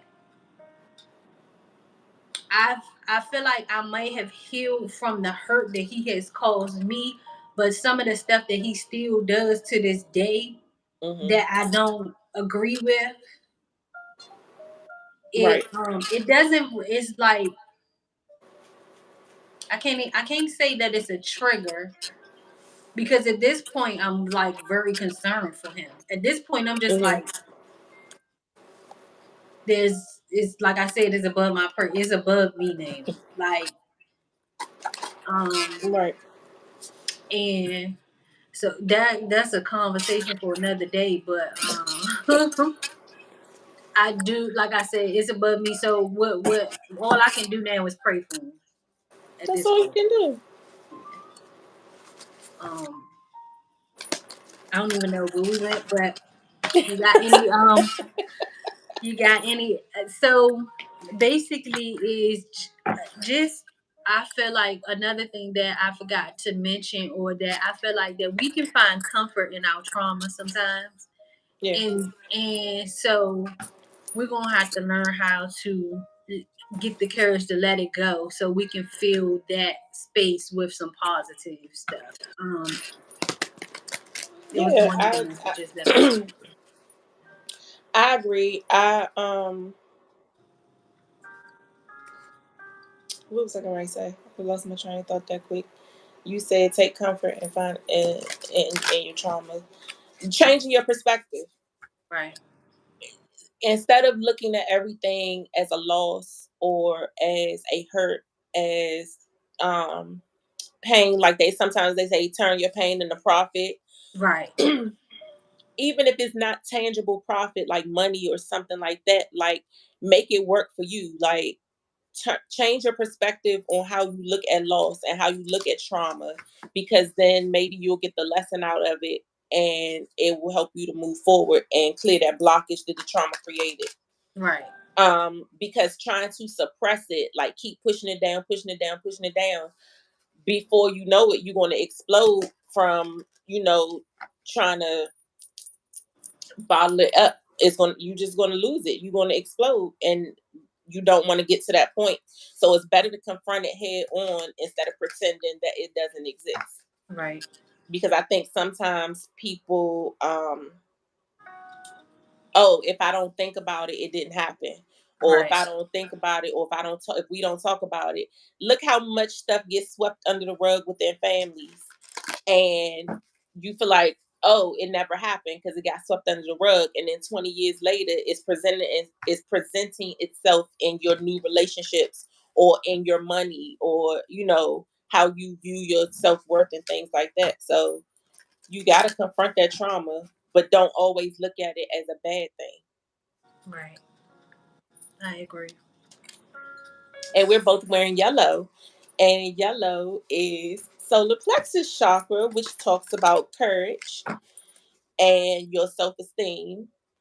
So you have to have the courage to confront the trauma. You have to Right, have the courage to step out on faith. You have to have the courage to do things even though you are fearful. right, Like how we were fearful to get on this platform and be vulnerable, but we pushing through. right, Um, and it's gonna be trial and error, but at least we still have the courage to do so. right, So whoever is watching this, we talked about a whole lot of things, even though we started off with talking about mommy issues, but that's considered a trauma. right, And you have to confront those mommy issues and that trauma that came from that in order for you to move ahead. right. Well, um, and I feel like it all tied though. We were talking about mommy issues and Yeah, relationships, so everything that we talked about was all tied in together. yeah. But I think that I feel like now that I have been on this spiritual journey, I have never felt so much. Like I still have my moments, but I have never felt so like little. I feel a little free. Like I feel like I'm finally able to, like I feel like at one point I might have had walked around with like the chip on my shoulder and stuff like that. I just feel so free now, not having to It's like be angry all the time or upset about it's so much. funny that you say that, because you know what song I used to channel all the time when I first started my journey? Mary song Shackles. Shackles, uh-huh. That song, it would just play over and over again in my head, and it was another song, but whatever, I can't think of what it is now. But I'm saying that to say, you do feel a lot heavier. You feel like somebody set you free, like you was in a cage, or you was locked up, you was in jail or something. Right. You were restrained or confined in some kind of way. And Yeah. then when it's like somebody opened the window and you was able to escape, and you Right. don't know where the hell you flying to, but you just Right. know you out. Right. Yeah. So it is like I just feel like, and this is no, I might not even no, I'm not even gonna say that. I just feel so much. I just feel the most free that I've ever felt in my Mhm. whole entire life, no matter what um um like point in life it was. In when I was studying religion or um anything. I think that if you ask me now, I love when people say, "What is your religion?" and people say, "Love." Like love is my religion, and so that I feel like that's where the point I am now. Now I still Mhm. got a lot of people to learn how to love. I'm gonna tell you that because people out here crazy, but Yeah. um, it just Let, feels very and free. people think it's corny, but love is really the highest form of energy there is. Right, So when that's the highest frequency there is. So that's why we are supposed to love ourselves first and foremost. And right, then from that, that's how we are able to learn to love others and love others. And sometimes it could be a challenge. But if that's the highest frequency there is and it doesn't get any better than that, why not give it a try? right, Like, what do you have to lose? Like, right, if you already have been through the worst thing that you feel like imaginable, why not try love and right. start with yourself? And but that does not mean that you won't have boundaries. That does not mean that you're Absolutely. gonna just be like, But guess what? That's self love. When you set boundaries, that's you saying, I love myself enough to set this boundary. So, boundaries are love, it's just self love. And the people that love you truly and respect you, they will honor your boundaries. That just means that those are not your people if they don't respect your boundaries and you love them from a distance. right, right. Well, So, do we're you going have to. any parting words for I us? do. Well, actually, I pulled some cards to see what we are going to surrender today. So the first card says surrender your full power. Surrender to your full power. Your life is calling for you to step into your full power rather than playing it small. And you see what color this card is, right? Is it yellow? Yeah. Yeah. I don't got on my glasses. So And the next card is surrender procrastination. ooh. So not just surrender to your full power, but do that shit right now. Because it says now is the time to jump on a goal instead of putting it off. Taking action will attract the results. And the last card is surrender to divine timing. oh, Sometimes divine timing may differ from your ego's timing. If a goal isn't manifesting fast enough according to your ego, be patient and trust the universal flow. wow. So for me, off the break, like I said, it's time for us to step into our power. Like whatever we're afraid of doing, and it could even be doing your shadow work, doing your healing work. Is it time is of the essence. Like you have to put in the action, you have to do the work, but you can't get discouraged when it's not happening in the time frame that you want it to happen. Because sometimes we could do healing work today, and then tomorrow we expect results, and it doesn't work that way. It's a process. It And definitely is. and it's like you like the kid sitting out looking out the window waiting for your dad to come pick you up, like he ain't here yet, he ain't here yet, he ain't here Right. yet. Right. You It's like be patient, because that goes back to a conversation we had before. If you have faith, then you can't say you have faith and then you still looking out that window waiting. Right. In the process of you waiting for what's for you, you could be putting some action behind other things. So Right. even though you might be waiting on the divine to send you a man, what can you be doing in the meantime that's To going to prepare. benefit you and that's going to help you to manifest that man? Right. It Action and faith go hand in hand. So even though you have faith and you should be patient, you still have to do put in the work and not procrastinate thinking, all I have to do is just sit here and the universe is going to drop in my lap what it is I'm trying to manifest. No, you have to meet the universe halfway and put in some work to manifest what it is that you want. Right. Um, and then just stop delaying stuff that you know that you need to get done. And Yeah. that could be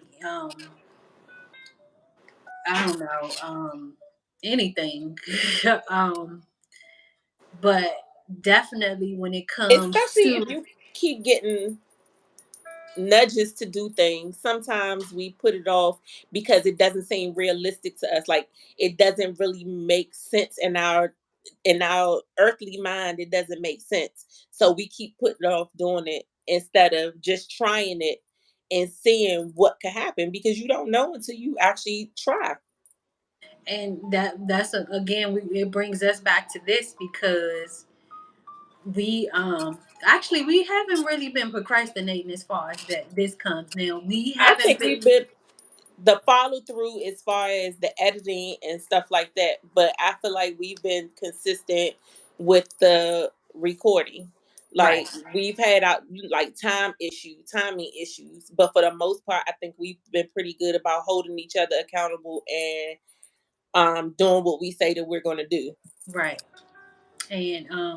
And so that could be a thing too that people need, that like if you get some people that you trust or some people that like that are on a similar path to you and get with them and Yeah. y'all can keep each other, hold each other accountable and keep each other motivated and encouraged to do Yes.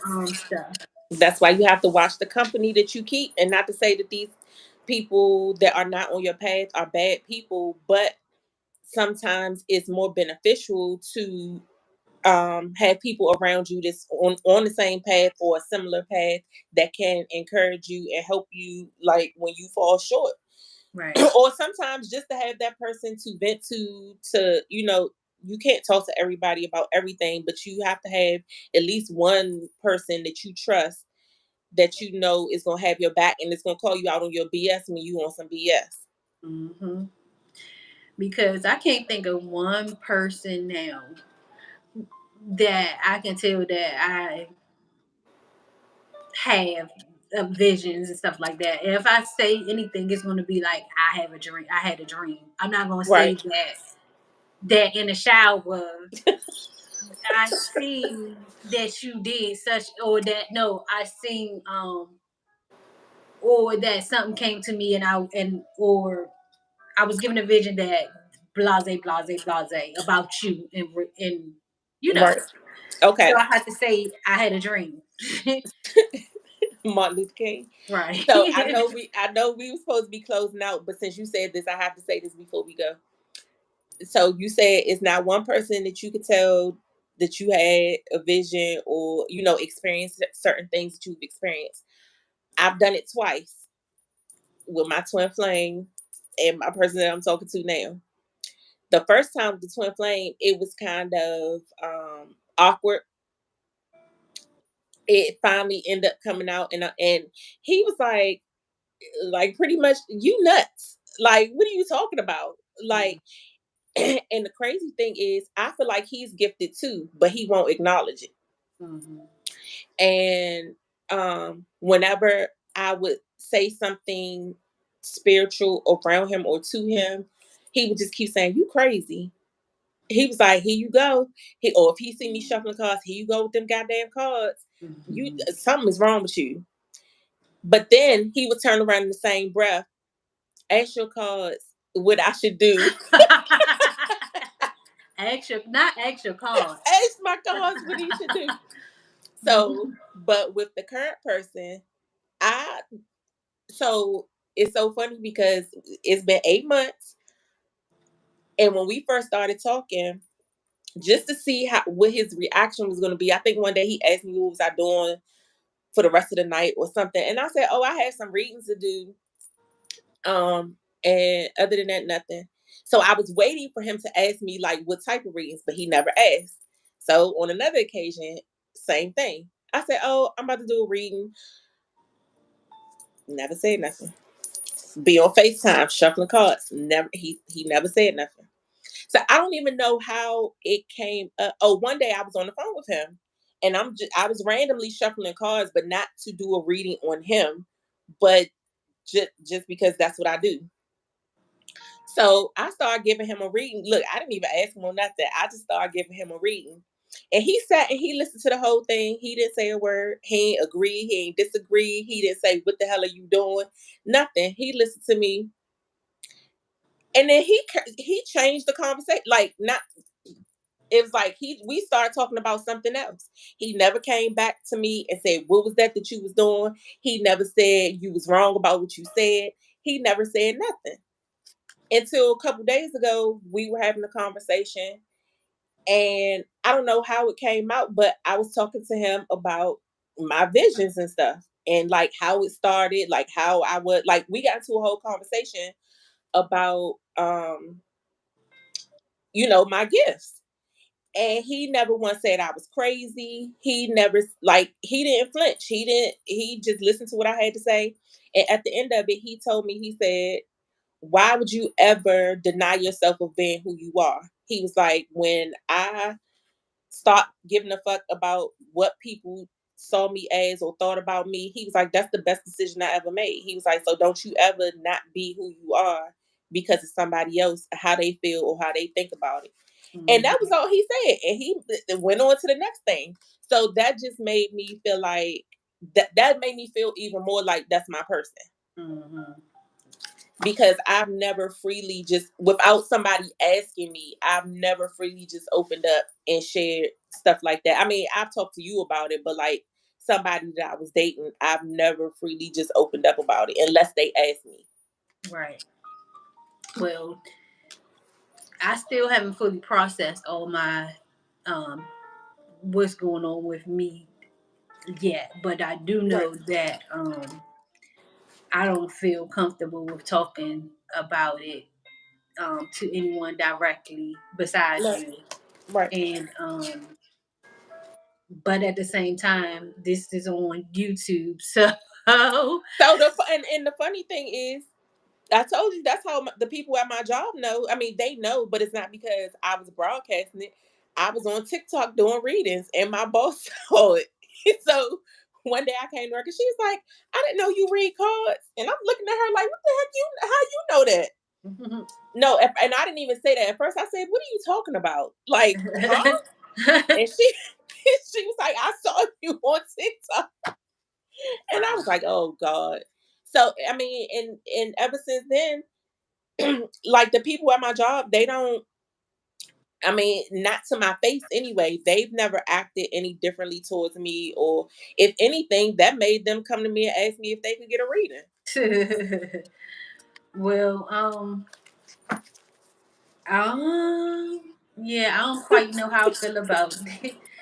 I think, and so I said that to say, like you said, if you are going to be on a public platform, somebody is bound to come across and see you. Still, what I And won't do is lie, right? right, Because right, right, I'm right, just right, that's not my thing. right, right. But I don't know if I'm just gonna out and say, well, Right, exactly. And I was gonna say that's probably how it's gonna come out, because somebody is gonna see you somewhere and be like, "Girl, what was you talking about on TikTok, or what was you talking about on YouTube?" uh, And then that's gonna strike up the conversation. And again, once it's out there, and like you said, you're not gonna lie, you're not gonna deny it. It is what it is. You handle them accordingly to how they handle you. Like, if they can't accept it, oh well, it is right, what it is.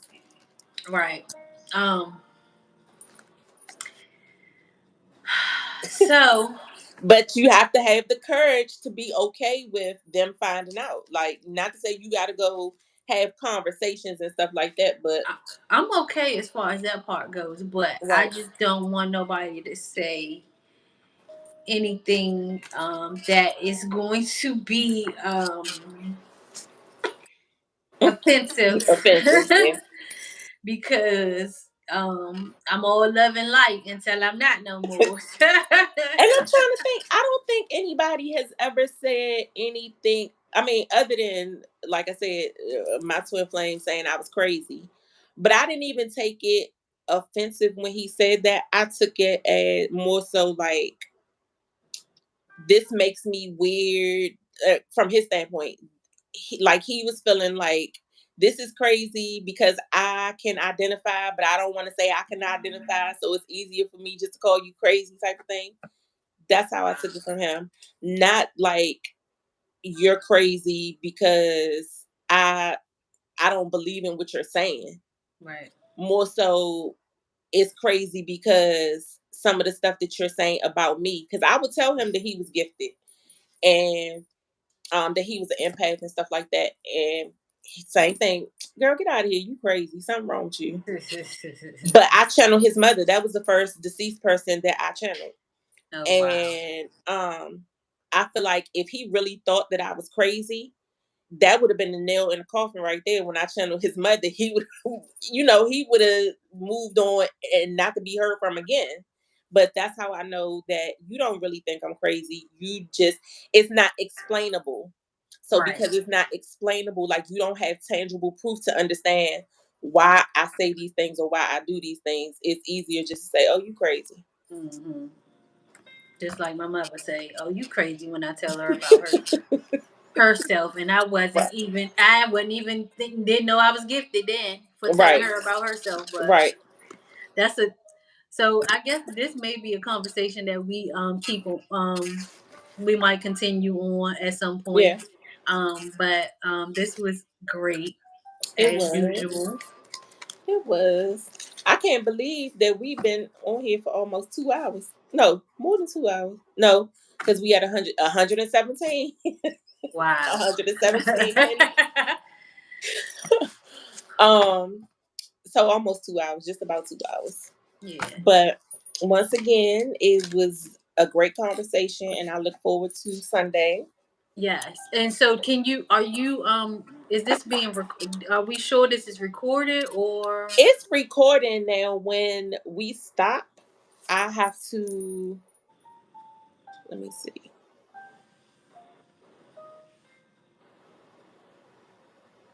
Because what I did the last time when we ended, it's an X. I hit the X, but it didn't ask you.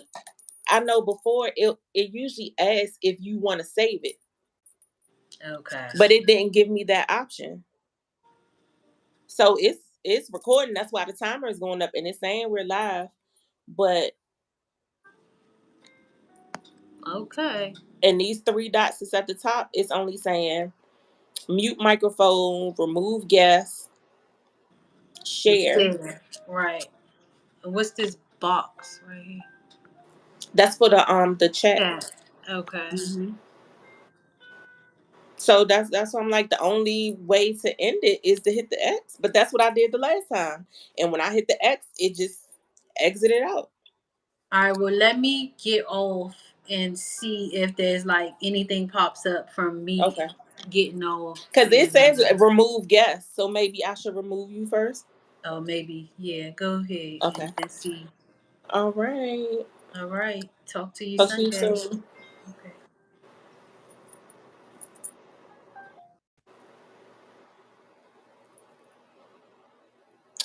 All right, guys. Thank you once again for listening. Even if you did not catch us live, thank you for joining the replay.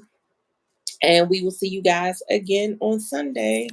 If you have any suggestions about topics we should talk about, leave them in the comment section below. And thank you for your support.